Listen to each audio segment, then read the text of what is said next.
El 27 de febrero de 1812, a orillas del río Paraná, Manuel Belgrano hizo ondear por primera vez la bandera celeste y blanca. Pero Belgrano es mucho más que el creador de la bandera o el general de los primeros ejércitos patriotas. Es por sobre todo un estadista, un educador y un líder que lo dio todo por la patria. Belgrano nunca gozó de la menor prebenda, siempre lo dio todo con absoluto sacrificio. Era un hacedor, era un hombre que se veía en la acción. Es una doctrina de vida el patriotismo para Belgrano. Él decía, yo no aspiro a ser un padre de la patria, me conformo con ser uno de sus mejores hijos.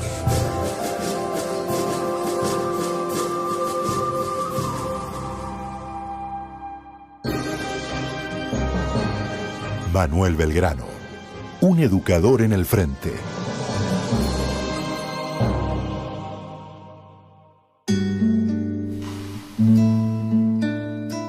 Manuel José Joaquín del Corazón de Jesús Belgrano nació el 3 de junio de 1770 en Buenos Aires. Su padre, Doménico Belgrano y Pérez, era un encumbrado comerciante genovés. Su madre, la criolla María Josefa González Casero. Él nace frente al convento de Santo Domingo, donde vivían sus padres. Tuvieron 16 hijos, 3 murieron muy jóvenes. Proviene de una familia de una posición sólida, económicamente y muy religiosa. Su padre es un avesado comerciante, un italiano genovés que castellaniza su apellido, Perí por Pérez. Y la madre era oriunda de Santiago del Estero. Tras estudiar en el Real Colegio de San Carlos, la posición acomodada de su familia le permitió continuar sus estudios en España. En 1789 viajó para estudiar leyes en las universidades españolas de Salamanca y Valladolid. Gracias a un permiso del Papa, conoció la obra de autores de la Ilustración prohibidos por la Inquisición. Eso le permite a Belgrano tener contacto con un mundo muy especial, que se ha planteado por primera vez en España los justos títulos que tiene la corona con respecto a los habitantes de la América. Mientras el joven Manuel leía, Europa se convulsionaba con la Revolución Francesa. Se vive el cambio, la gran revolución de la modernidad en todos los aspectos, sociales, económicos, políticos, religiosos.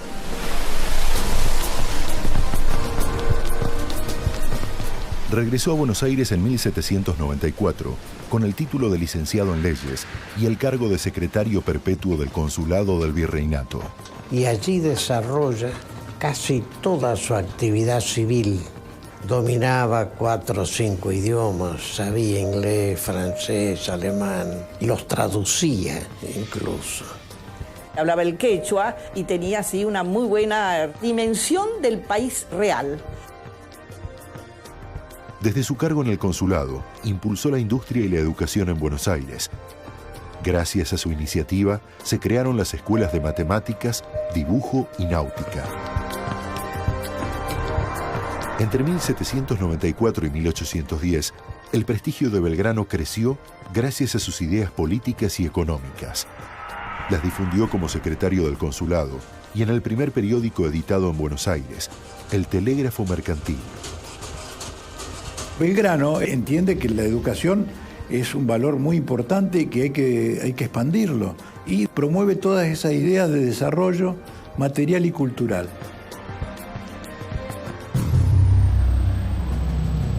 En 1797 fue nombrado capitán de las milicias porteñas.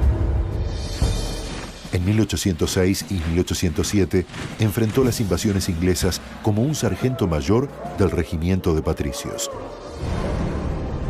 A Belgrano le tocó ser el segundo de Saavedra, es decir, el segundo jefe de la Legión Patricia. Y como tal, estuvo presente en las invasiones inglesas, tuvo su bautismo de fuego.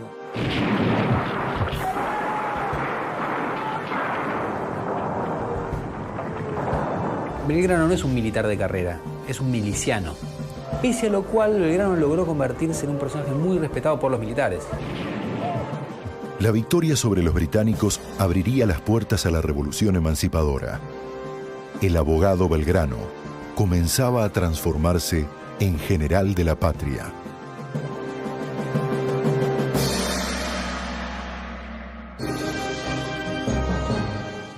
La casa natal de Belgrano se encontraba en Buenos Aires en el número 430 de la avenida que hoy lleva su nombre.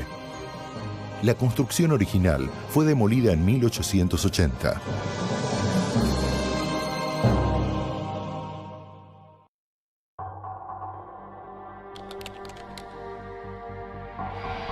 El emperador francés Napoleón Bonaparte invadió España en 1808 y tomó prisionero al rey Fernando VII. Una junta en Sevilla resistió y, entre otras medidas, envió un nuevo virrey al Río de la Plata. El 25 de mayo de 1810, el virrey Cisneros fue desplazado por una junta formada casi en su totalidad por criollos. Belgrano fue nombrado vocal de ese cuerpo. La junta porteña fue rechazada por las autoridades españolas del Alto Perú, Córdoba, Paraguay y Montevideo. A partir de 1806 se forma una milicia que no obedece directamente al Imperio Español, sino que lo forma la sociedad local. El ejército que manda la Junta va atravesando Córdoba, Tucumán, Salta, hasta llegar al Alto Perú. Y arman una expedición muy pobre, con muy pocos soldados, para que vaya a obligar a Asunción a volver a la obediencia. La Junta puso a Belgrano al mando de la expedición que debía marchar al Paraguay. Admití porque no se creyese que repugnaba los riesgos, que solo quería disfrutar de la capital, y también porque entreveía una semilla de desunión entre los vocales mismos que yo no podía atajar, y deseaba hallarme en un servicio activo, sin embargo de que mis conocimientos militares eran muy cortos. En agosto de 1810, Belgrano inició la marcha con sus tropas. A él no le encantaba ser general, era un civil. Sin embargo, recibe la orden de la Junta de constituirse en el comandante de un ejército y se va al Paraguay, mandando tropas que reúnen como pueden en los lugares más recónditos y se forma general de la revolución. En su marcha hacia el noreste sumó hombres, armas y caballos para la gesta. También fundó los pueblos de Mandisobí y Curuzucuatiá y liberó de tributos a los indios de las misiones. Él va creando ciudades, entregando tierras a los que no lo tienen. Él crea las famosas milicias de misiones y además escribe al gobierno y le dice: ustedes no ven lo que está pasando, no ven que hemos hecho enemigos en lugar de amigos, no ven que le hemos mandado guerra con los ejércitos a un pueblo que no la necesita y que necesita tener una mirada diferente. El 19 de diciembre de 1810, Belgrano y sus tropas recibieron su bautismo de fuego en Campichuelo.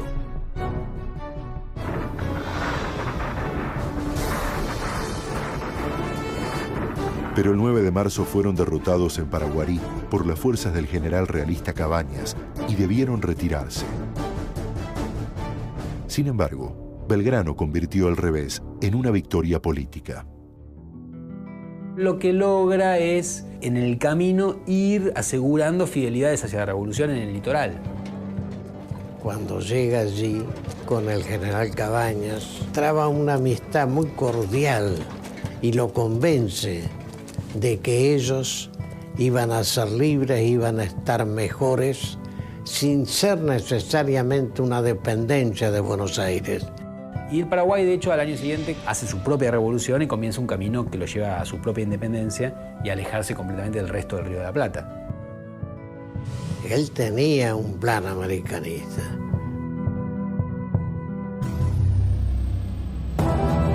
De regreso a Buenos Aires, Belgrano fue enjuiciado por la derrota. 4 meses después se levantaron los cargos y fue nombrado coronel del regimiento de patricios. A fines de 1811, el gobierno le asignó una nueva misión: impedir el saqueo realista de las ciudades costeras. emplazó 2 baterías a la altura de la actual ciudad de Rosario. Allí, el 27 de febrero de 1812, hizo flamear por primera vez la bandera celeste y blanca. Llega con el Regimiento 1 de Infantería, inaugura la bandera en sus famosas baterías, que Belgrano les dio el nombre de Libertad e Independencia. ¿Por qué Belgrano decidió izar una nueva bandera? En aquel momento, sin una declaración formal de independencia, ejércitos realistas y patriotas eran fieles, en teoría, al rey de España cautivo y luchaban con las mismas insignias. Poco tiempo después, le escribe al gobierno y le dice: he resuelto crear la bandera nacional para distinguirnos de todas las naciones del mundo, precisamente con los colores de la escarapela, celeste y blanco. Enterado de la decisión de Belgrano, el triunvirato le ordenó ocultar su creación. Belgrano, cuando recibe la nota del triunvirato, había marchado rumbo a Tucumán, pero de todas maneras responde que va a guardar la bandera para el momento de un gran triunfo. No se sabe positivamente si la mandó destruir, como le ordenó el triunvirato, o si la guardó y esa misma bandera la utilizó más tarde en el triunfo de Tucumán.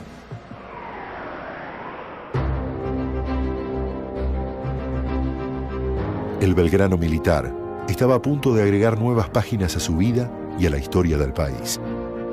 Algunas dolorosas, otras de gloria, todas dramáticas.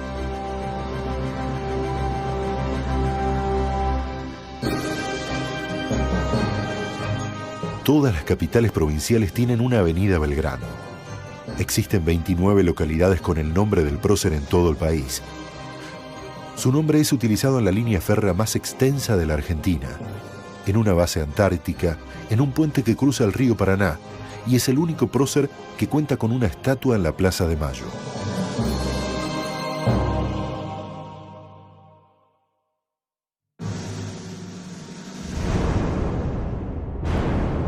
La revolución estaba en riesgo. Tras la derrota patriota en Huaki, el 20 de junio de 1811, el norte quedó a merced de los realistas. Belgrano recibió en Yatasto, Salta, a las fuerzas patriotas diezmadas y avanzó hasta Jujuy. Desobedeciendo la orden del gobierno porteño, ordenó el repliegue de la población a fin de dejar a los realistas sin recursos para abastecerse.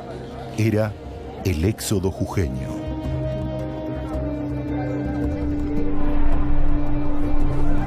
Llegó en septiembre a Tucumán y decidió que debía dar batalla. Los realistas no lo esperaban. Se le da la orden de retroceder a Córdoba y él avisora con los informes y la situación que tiene real del país, la posibilidad de hacer frente a la situación. Porque él se da cuenta que de seguir retrocediendo como Rivadavia le exigía prácticamente, se hubiera perdido todo el norte argentino. La decisión de Belgrano abrió la puerta al triunfo patriota. El 24 de septiembre de 1812 se inició la batalla de Tucumán. Eran 1.800 patriotas, casi al borde de la indigencia, dispuestos a resistir a los 3.000 realistas que se acercaban a la capital tucumana.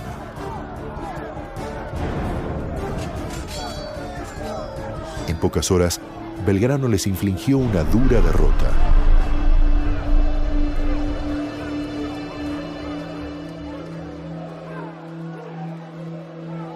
Vuestra Excelencia tal vez ha creído que tengo un relevante mérito y que he sido el héroe de la acción del 24. Hablando con la verdad, en ella no he tenido más de general que mis disposiciones anteriores, de haber aprovechado el momento de mandar avanzar. Habiendo sido todo lo demás obra de mi mayor general, de los jefes de división, de los oficiales y de toda la tropa y paisanaje, en términos que a cada uno se le puede llamar el héroe del campo de las carreras de Tucumán. Cuando los españoles son derrotados en Tucumán y él los pone en libertad bajo juramento, no es por ingenuidad que lo hace, es porque piensa que de esa manera va a ganar el apoyo de los demás. Él fue muy criticado por esa acción, pero él no tenía dinero para mantenerlos, no tenía lugar material donde guarecer a esa gente ni cómo vestirlos. Los realistas se retiraron hacia Salta y se reagruparon. Entre ellos estaban los que habían sido perdonados. Entretanto, Belgrano duplicó sus hombres y recibió algo de la esperada ayuda militar desde Buenos Aires. El 20 de febrero de 1813 sorprendió a los realistas en Salta y volvió a derrotarlos. Después de la batalla de Salta, los prisioneros españoles que han combatido en Tucumán y que se han juramentado que no iban a tomar las armas contra los ejércitos de la patria, fueron fusilados y se les colocó un cartel en la frente, ¿no es cierto?, que decía "La patria por traidores".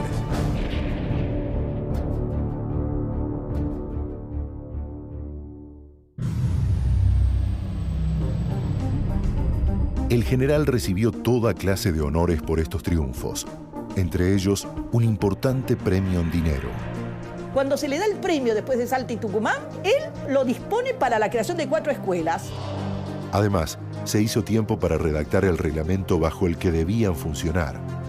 La guerra no había adormecido al Belgrano educador. Belgrano avanzó al Alto Perú, pero fue derrotado por los realistas al mando del general Joaquín de la Pezuela en las batallas de Vilcapugio y Ayohuma.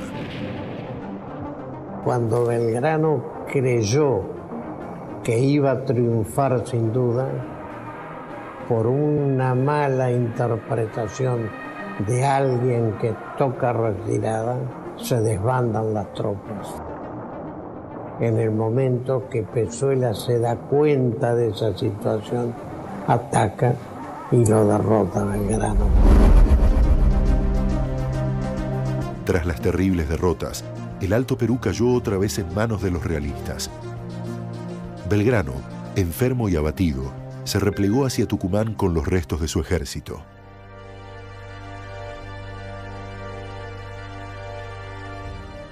Él pedía, clamaba al gobierno que le mandaran un general que tuviera más experiencia que él en el manejo de los hombres y de las armas.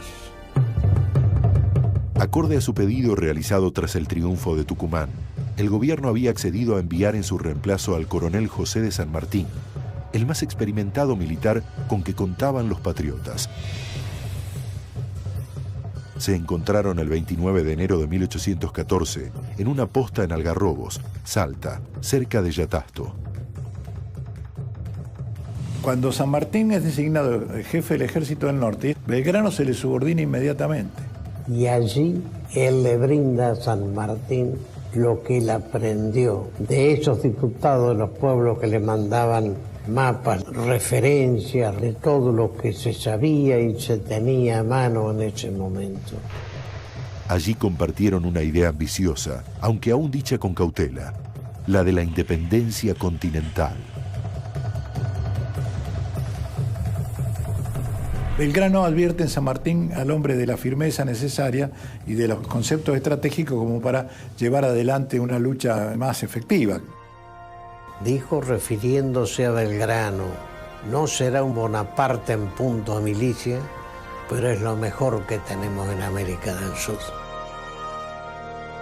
Mientras San Martín marchaba a Cuyo para organizar el ejército de los Andes, Belgrano recibió una nueva misión: viajar a Europa junto a Bernardino Rivadavia para abogar ante las potencias europeas a favor del gobierno de las Provincias Unidas.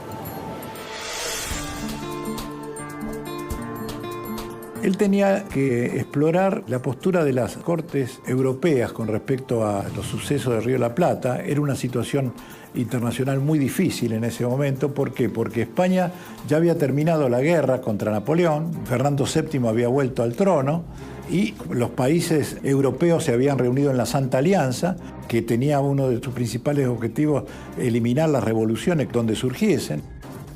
El rol de él fue precisamente conseguir que esos pueblos creyeran en que los pueblos americanos no iban a a reincidir en los excesos de la Revolución Francesa.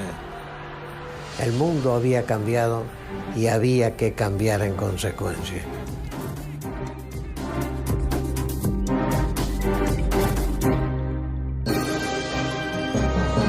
El cuerpo de Belgrano descansa en el templo de Santo Domingo. En su testamento pidió ser enterrado con las ropas de los sacerdotes dominicos. En la misma iglesia están sepultados también sus padres. Cada 20 de junio se celebra el Día de la Bandera en conmemoración del aniversario de su muerte.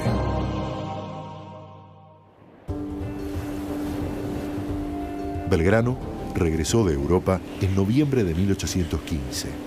Por sugerencia de San Martín, fue designado nuevamente al frente del Ejército de Observación de Mar y Tierra, establecido en Rosario. Su salud delicada y las tareas militares no fueron impedimento para que Belgrano se hiciera presente en el Congreso de Tucumán. Allí propuso una solución integral para la nueva nación, una monarquía constitucional con la coronación de un rey inca. Belgrano pensó que ese pueblo se iba a enfervorizar porque uno de los de ellos iba a ser rey e iba a recuperar la importancia que tuvo Bolivia, Perú y Alto Perú juntos. En el Congreso de Tucumán es decidido, porque insisten que tienen que declarar la independencia. Se busca o se habla de qué carácter tendrá el gobierno de esta América en revolución y en independencia. Entonces se habla de república, se habla de monarquías constitucionales, se habla de la democracia. La independencia es simplemente de carácter americano. Las actas están en castellano, en inglés, en quechua y aymara. ¿Queréis entonces que las provincias de la Unión sean una nación libre e independiente de los reyes de España, sus sucesores y metrópoli, y de toda otra dominación extranjera? ¡Sí! ¡Viva la patria! Declarada la independencia, fue designado comandante del Ejército del Perú. Pasó los 3 años siguientes estacionado en Tucumán, con sus soldados, sin recursos y casi olvidado por el gobierno central. A partir de 1816, el gobierno revolucionario decide cambiar la estrategia de atacar por el Alto Perú y seguir las ideas de San Martín de intentar vencer a los realistas primero a través de Chile y después yendo a Perú. Eso hace que el ejército del norte sea mucho menor que lo que era antes, porque el grueso de los recursos y hombres van al ejército de los Andes. Y ese ejército es puesto en realidad a la retaguardia de los que realmente van a custodiar la frontera norte con el Alto Perú, que son los famosos gauchos de Güemes. Y en Tucumán, detrás de ese sistema de Güemes, están los restos de este ejército del norte al mando de Belgrano. Por causa de sus tareas militares, apenas pudo pasar unos pocos días junto a su hija Manuela Mónica, nacida de su relación con la tucumana Dolores Elguero. Él era un hombre muy afectivo, un hombre que quería mucho a su hija. Por eso cuando él está en Tucumán muriéndose, pide pasar por Santiago del Estero para ver a esta criatura que estaba en poder de la madre. Hay historiadores lugareños que sostienen que pasó toda la noche acariciándola, acunándola. En febrero de 1819, el gobierno quiso que marchara a reprimir un levantamiento en Santa Fe. Belgrano nunca llegó a cumplir la orden de atacar a sus compatriotas. En medio de los grandes problemas que tiene la revolución, y cuando el gobierno central se enfrenta con los artiguistas que dominan la banda oriental y el litoral, el gobierno le pide a Belgrano que avance con sus tropas desde Tucumán para derrotar a los del litoral. Belgrano lo hace y en el camino, cuando llegan a Arequito, el ejército decide que no quiere pelear una guerra civil, quiere volver a pelear la guerra de independencia y de hecho se disuelve. No existe tal facilidad de concluir esta guerra. Si los autores de ella no quieren concluirla, no se acabará jamás. El ejército que mando no puede acabarla. Es un imposible. Su único fin debe ser por un avenimiento. Veremos transformarse el país en puros salvajes. Muy enfermo y sin recursos, regresó a Buenos Aires en febrero de 1820 y se instaló en su casa paterna. llega en un estado poco menos que terminal, las deudas lo acosan, y no tenía recursos ni siquiera para pagar a su médico, que era un irlandés, el doctor Rigia, a quien Belgrano, como único elemento con que contaba para poder pagar los servicios profesionales, le entregó su reloj de oro. Apenas 4 meses después de su regreso, sus dolencias se agravaron y murió, tan humildemente como había vivido. Acababa de cumplir 50 años. En el momento de exhalar su último suspiro, habría dicho, ¡ay, patria mía! Y ese ¡ay, patria mía! Era perfectamente consecuente con el momento que se estaba viviendo. En su testamento, pidió que su escasa fortuna fuera legada a su pequeña hija. Belgrano fue un gran hombre que sirvió a su país de la mejor manera que pudo hacerlo. En ese sentido, es el más grande de todos los argentinos. Fue un gran estadista, un gran educador y sobre todo un libertador de pueblos. Nada importa saber o no la vida de cierta clase de hombres que todos sus trabajos y afanes los han contraído a sí mismos y ni un solo instante han concedido a los demás. Pero la de los hombres públicos, sea cual fuere, debe presentarse o para que sirva de ejemplo que se imite o de una lección que retraiga de incidir en sus defectos. La vida de Belgrano tuvo un único objetivo: servir a su patria.